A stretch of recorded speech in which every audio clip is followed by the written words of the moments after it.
ನಮಸ್ಕಾರ ಎಲ್ರಿಗೂ. ಎಲ್ಲರೂ ಹೇಗಿದ್ದೀರಿ? ಐ ಹೋಪ್ ಚೆನ್ನಾಗಿದ್ದೀನಿ ಅಂದ್ಕೊಂಡಿನಿ. ಇವತ್ತಿನ ಭರ್ಜರಿ ಊಟದಲ್ಲಿ ನಾನು ಮಾಡ್ತಿದ್ದೀನಿ ಚಿಕನ್ ಕರಿ. ಅದಕ್ಕೆ ಬೇಕು ಮೊದಲಿಗೆ ಏನು ಮಾಡೋಣ, ಕೊಬ್ಬರಿ ಪೌಡರನ್ನು ಒಂದು ಚಮಚ ಎಣ್ಣೆ ಹಾಕಿ ಫ್ರೈ ಮಾಡಿ ಇಟ್ಕೊಳ್ಳೋಣ. ನೆಕ್ಸ್ಟ್ ಇವಾಗ ಎರಡು ಈರುಳ್ಳಿನ ಕಟ್ ಮಾಡ್ಕೊಂಡು ಉದ್ದಕ್ಕೆ ಸ್ಲೈಸ್ ಥರ ತವಾ ಮೇಲೆ ಹಾಕಿ ರೋಸ್ಟ್ ಮಾಡ್ತಾಯಿದ್ದೀನಿ. ಅದು ಸ್ವಲ್ಪ ಕಂದು ಬಣ್ಣ ಬರೋವರೆಗೂ ರೋಸ್ಟ್ ಮಾಡಬೇಕು. ಈರುಳ್ಳಿನ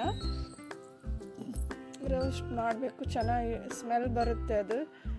ನೆಕ್ಸ್ಟ್ ಇವಾಗ ಒಂದು ಮೂರು ಟೊಮೊಟೊ ತೊಗೊಂಡಿದ್ದೀನಿ. 3 ಟೊಮೊಟೊಕ್ಕೆ ಚಕ್ಕೆ, ಲವಂಗ, ದಾಲ್ಚೀನಿ ಮಸಾಲ ಪದಾರ್ಥಗಳನ್ನು ಹಾಕಿ ಅವನು ಕೂಡ ತವ ಮೇಲೆ ರೋಸ್ಟ್ ಮಾಡ್ತಾಯಿದ್ದೀನಿ ಟೊಮೊಟೊ ಜೊತೆಗೆ. ಅದು ಮಿಕ್ಸಿ ಮಾಡಿ ಇಟ್ಕೊಂಡಿದ್ರು ನಡೆಯುತ್ತೆ ಪೌಡ್ರನ್ನ. ಇದನ್ನು 1 ಚಮಚ ಎಣ್ಣೆ ಹಾಕಿ ಟೊಮೊಟೊನ ಎಣ್ಣೆಯಲ್ಲಿ ಫ್ರೈ ಮಾಡ್ತಾ ಇದ್ದೀನಿ.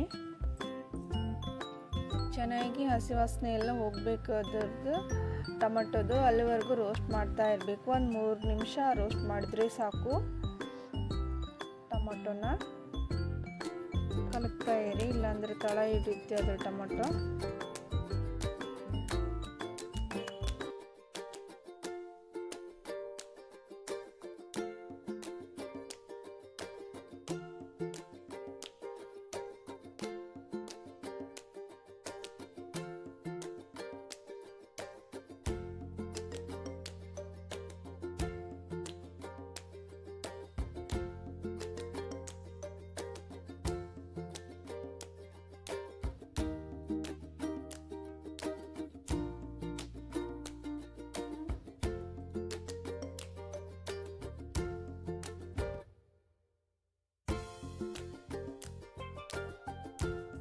ನೆಕ್ಸ್ಟ್ ಇವಾಗ ಚಿಕನನ್ನು ಒಂದು 5-6-7 ಸಲ ತೊಳ್ಕೊಂಡು, ಅದು ವಾಸನೆ ಹೋಗ್ಬೇಕಂದ್ರೆ ಸ್ವಲ್ಪ ಉಪ್ಪು ಹಚ್ಚಿ ತೊಳಿಬೇಕು.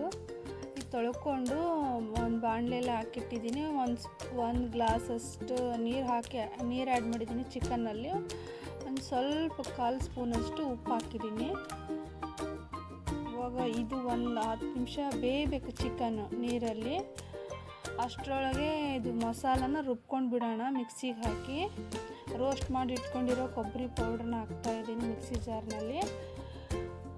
ಫಸ್ಟಿಗೆ ಕೊಬ್ಬರಿನೇ ರುಬ್ಕೋತೀನಿ ನಾನು, ಅದು ನುಣ್ಣಗಾಗಲ್ಲ. ಅದಕ್ಕೆ ಫಸ್ಟೇ ಹಾಕಿದರೆ ಅದು ನುಣ್ಣಗಾಗುತ್ತೆ. ಮಿಕ್ಸಿ ಜಾರ್ನಲ್ಲಿ ಫಸ್ಟ್ ಅದನ್ನೇ ರುಬ್ಕೊಳ್ತೀನಿ. ಆಮೇಲೆ ನೆಕ್ಸ್ಟ್ ಇವಾಗ ಅದಕ್ಕೆ ಈರುಳ್ಳಿ ಫ್ರೈ ಮಾಡಿಟ್ಟಿರೋ ಈರುಳ್ಳಿ ಹಾಕ್ತಾಯಿದ್ದೀನಿ. ಮುಚ್ಚಳ ಮುಚ್ಚಿ ಒಂದು 2-3-4 ನಿಮಿಷ ಇದನ್ನು ನುಣ್ಣಗೆ ಹರ್ಕೋಬೇಕು. ಇದು ಇನ್ನೂ ಒಂದು ಸ್ವಲ್ಪ ನುಣ್ಣಗಾಗಬೇಕು. ಅದಕ್ಕೆ ಒಂದು ಅರ್ಧ ಕಪ್ಪಷ್ಟು ನೀರು ಹಾಕ್ತಾಯಿದ್ದೀನಿ. ಇನ್ನೊಂದು ರೌಂಡ್ ತಿರುಗಿಸೋಣ ಇದನ್ನು ಮಿಕ್ಸಿಯಲ್ಲಿ. ಚೆನ್ನಾಗಿ ಫೈನ್ ಪೇಸ್ಟ್ ಆಗಬೇಕದು. ನೋಡಿ ತಿರುಗಿಸ್ತಾ ಇದ್ದೀನಿ, ಮಿಕ್ಸಿ ಆನ್ ಮಾಡಿದ್ದೀನಿ. ನೆಕ್ಸ್ಟ್ ಉಳಿದಿರೋ ಟೊಮೊಟೊನೂ ಕೂಡ ಚೆನ್ನಾಗಿ ಮಿಕ್ಸಿ ಜಾರಲ್ಲಿ ಹಾಕಿ ರುಬ್ಕೋಬೇಕು. ನೆಕ್ಸ್ಟ್ ಇವಾಗ ಒಂದು ಪಾತ್ರೆಯಲ್ಲಿ ಎಣ್ಣೆ ಹಾಕಿಡೋಣ ಅಂತ. ನಮ್ಮ ಚಿಕನ್ ಎಲ್ಲ ಬೆಂದಾಗಿದೆ. ಇವಾಗ ಅದನ್ನು ಒಗ್ಗರಣೆ ಹಾಕೋಣ. ಚಿಕನ್ ಕರಿಗೆ ಎಣ್ಣೆ ಹಾಕ್ತಿದ್ದೀನಿ. ಒಂದು 6 ಚಮಚ ಎಣ್ಣೆ ಹಾಕಿದ್ದೀನಿ ಇದಕ್ಕೆ.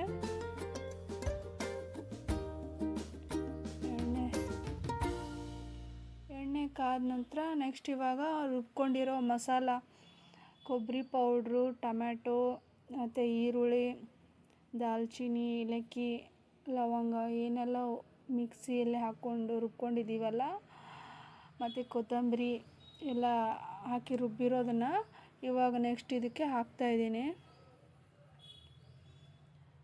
ಪಾತ್ರೆಯಲ್ಲಿ ಹಾಕ್ತಾಯಿದ್ದೀನಿ. ಸ್ವಲ್ಪ ಎಣ್ಣೆ ತೇಲ್ಬೇಕು ಅದ್ರ ಮೇಲೆ, ಅಂದರೆ ಚೆನ್ನಾಗಿ ಕುದಿಬೇಕು. ಎಣ್ಣೆಯಲ್ಲಿ ಬೇಯಬೇಕು ಪೇಸ್ಟೆಲ್ಲ. ಮತ್ತು ನೆಕ್ಸ್ಟ್ ಇವಾಗ ಅದಕ್ಕೆ ಕುದಿಯೋಕ್ಕೆ ಬಿಡಬೇಕು. ಒಂದು 5-6 ನಿಮಿಷ ಬೇಯಬೇಕು ಪೇಸ್ಟ್ ಎಲ್ಲ ಎಣ್ಣೆಯಲ್ಲಿ.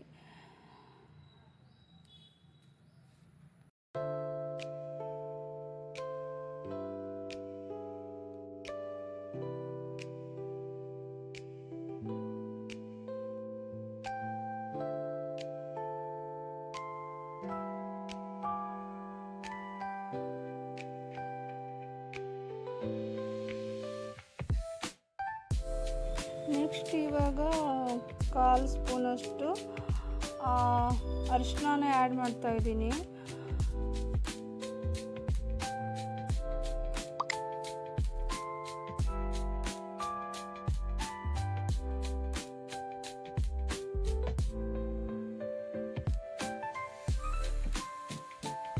ಮಸಾಲ ಎಲ್ಲ ಚೆನ್ನಾಗಿ ಫ್ರೈ ಆಗ್ತಾ ಇದೆ, ಎಣ್ಣೆಯಲ್ಲಿ ಕುದೀತಾ ಇದೆ. ಇವಾಗ ಒಂದು 2 ಸ್ಪೂನಷ್ಟು ಖಾರದ ಪುಡಿ ಹಾಕ್ತಾಯಿದ್ದೀನಿ. ರುಚಿಗೆ ನಿಮ್ಗೆ ಎಷ್ಟು ಬೇಕೋ ಅಷ್ಟು ಖಾರ ಜಾಸ್ತಿ ಬೇಕು ಅನ್ನೋರು ಜಾಸ್ತಿ ಹಾಕೋಬೋದು. ನಾನು 3 ಚಮಚ ಹಾಕಿದ್ದೀನಿ ಖಾರ, ಸಾಕು.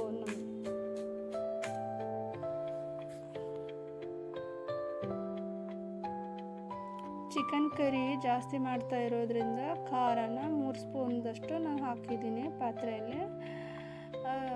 ನೆಕ್ಸ್ಟು ಅದು ಕುದಿಬೇಕು. ಕುದ್ದಿರೋದು ಹೇಗೆ ಗೊತ್ತಾಗುತ್ತೆ ಅಂದರೆ ಎಣ್ಣೆ ಸ್ವಲ್ಪ ಮೇಲ್ಗಡೆ ತೇಲುತ್ತೆ, ಅದಕ್ಕೆ ಅಂದರೆ ಎಣ್ಣೆ ಬಿಡ್ತಿರುತ್ತೆ. ನೆಕ್ಸ್ಟ್ ಇವಾಗ ಅದಕ್ಕೆ ರುಚಿಗೆ ತಕ್ಕಷ್ಟು ಉಪ್ಪು ಆ್ಯಡ್ ಮಾಡ್ತಾಯಿದ್ದೀನಿ. ಕುದಿಯೋಕ್ಕೆ ಸ್ಟಾರ್ಟ್ ಆಯಿತು ಮಸಾಲ. ನೋಡ್ತಿದ್ದೀರಲ್ಲ ಹೇಗೆ ಕುದೀತಾ ಇದೆ ಅಂತ. ಎಣ್ಣೆ ಮೇಲೆ ತೇಲುತ್ತೆ, ಅದು ಕುದಿಯೋಕ್ಕೆ ಸ್ಟಾರ್ಟ್ ಆದಾಗ ಎಣ್ಣೆ ಮೇಲೆ ತೇಲುತ್ತೆ, ಸೈಡಿಗೆ ಬರುತ್ತೆ ಎಣ್ಣೆ ಸ್ವಲ್ಪ. ಕುದಿಯೋಕ್ಕೆ ಸ್ಟಾರ್ಟ್ ಆಯಿತು.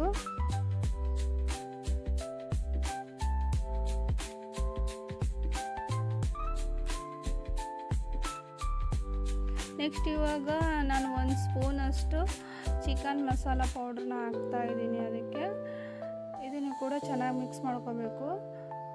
ಮಸಾಲೆಯಲ್ಲಿ ಚೆನ್ನಾಗಿ ಮಿಕ್ಸ್ ಮಾಡ್ಕೋಬೇಕು. ನೋಡಿ, ಈ ರೀತಿ ಮಿಕ್ಸ್ ಮಾಡ್ಕೋಬೇಕು. ಅದು ಎಣ್ಣೆಯಲ್ಲಿ ಚೆನ್ನಾಗಿ ಗಮ್ ಅಂತ ಸ್ಮೆಲ್ ಬರುತ್ತೆ, ಹಾಕ್ಬೇಕು. ಎಣ್ಣೆಯಲ್ಲೇ ಹಾಕಬೇಕು. ಅದನ್ನು ಚೆನ್ನಾಗಿ ಬೇಯ್ತಾ ಇದೆ ಮಸಾಲ ಎಲ್ಲವೂ.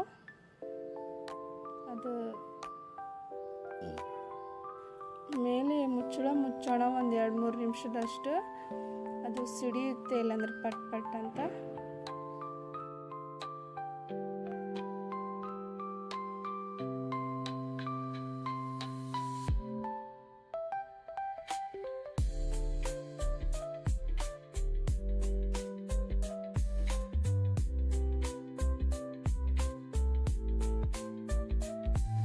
ಮಸಾಲ ಎಲ್ಲ ಎಣ್ಣೆಯಲ್ಲಿ ಚೆನ್ನಾಗಿ ಬೇಯ್ದಾದ್ಮೇಲೆ ನೆಕ್ಸ್ಟ್ ಇವಾಗ ನಿಮ್ಗೆ ಎಷ್ಟು ಬೇಕೋ ಅಷ್ಟು ನೀರು ಹಾಕಬೇಕು. ಎಷ್ಟು ಬೇಕೋ ಅಷ್ಟು ಅಂದರೆ 1-2-3 ಗ್ಲಾಸ್ ಅಷ್ಟು ಹಾಕಬೇಕು.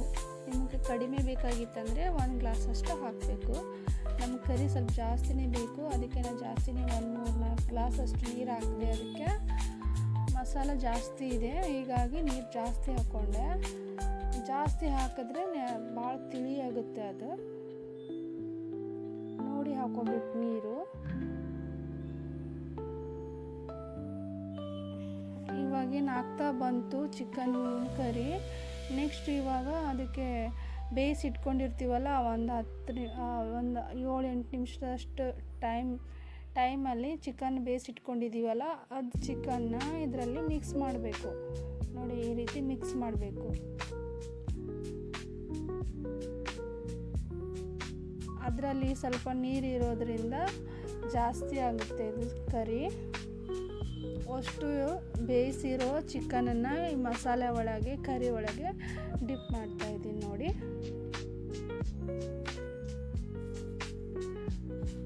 99% ನಮ್ದು ಇವಾಗ ಚಿಕನ್ ಕರಿ ರೆಡಿ ಆಯಿತು.